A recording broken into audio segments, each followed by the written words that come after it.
El iceberg de la Iglesia caótica. Parte 2. Constantino el Grande, emperador romano, en el año 313, promulgó el Edicto de Milán. Convirtió al cristianismo en la religión oficial del Estado.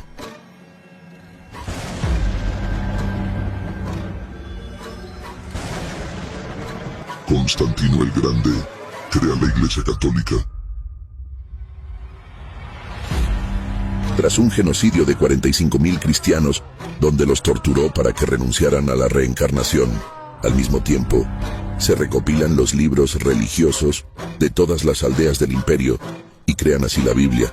En el año 327, Constantino, conocido como el emperador de Roma, ordena a Jerónimo traducir la versión Vulgata en latín, cambiando los nombres propios hebreos y adulterando las escrituras. En el año 431 se añade el culto a la Madre y Virgen, María. En el año 594 se origina la enseñanza del purgatorio con fines de lucro. En el año 610 se inventa el título del Papa, con el fin de someter a todos a una religión y fe. En el año 787 se impone a los feligreses la adoración a los santos y deidades paganas. En el año 995 se cambió el significado de Kadosh, que en hebreo significa santo por apartado y especial. En el año 1079 se instituye el celibato sacerdotal, palabra totalmente católica y que tiene como fin fomentar la pedofilia y la homosexualidad. En el año 1090 inicia el culto al rosario, que es una creencia hindú, pagana, adoptada por la Iglesia. En el año 1184, la Inquisición es la nueva política de control y abuso sobre el género femenino. Con ella se afianza la pedofilia. En el año 1190, la Iglesia entra en crisis económica, y por eso se venden las indulgencias. Las indulgencias eran perdón de pecados asegurando el paraíso con dinero. En el año 1215 se impone la confesión a los sacerdotes con el fin de controlar los secretos ocultos para manipular a sus elementos de adoctrinamiento. En el año 1216 el Papa Inocencio proclama la plenitud del poder papal o gobierno del mundo en nombre de Dios. Instala el cuento del terror del pan, un dios de la mitología griega, que se convierte en carne humana, como la Santa Cena. En el 1310 se impone el bautismo para los niños con el fin del control natal. En el año 1439 se dogmatiza el inexistente purgatorio.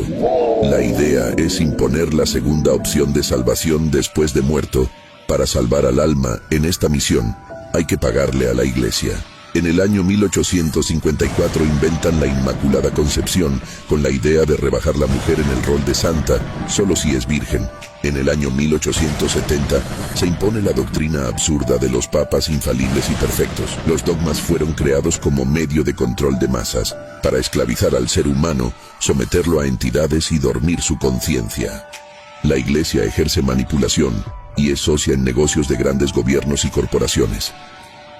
Por este motivo, los presidentes y reyes van a ver al sumo pontífice cuando son electos. La Iglesia funda su fe en el cristianismo, pero sus ritos son paganos, como el de custodiar y guardar cadáveres dentro de sus templos como los egipcios, tanto de sacerdotes como de personajes históricos que servían a su misión lucrativa.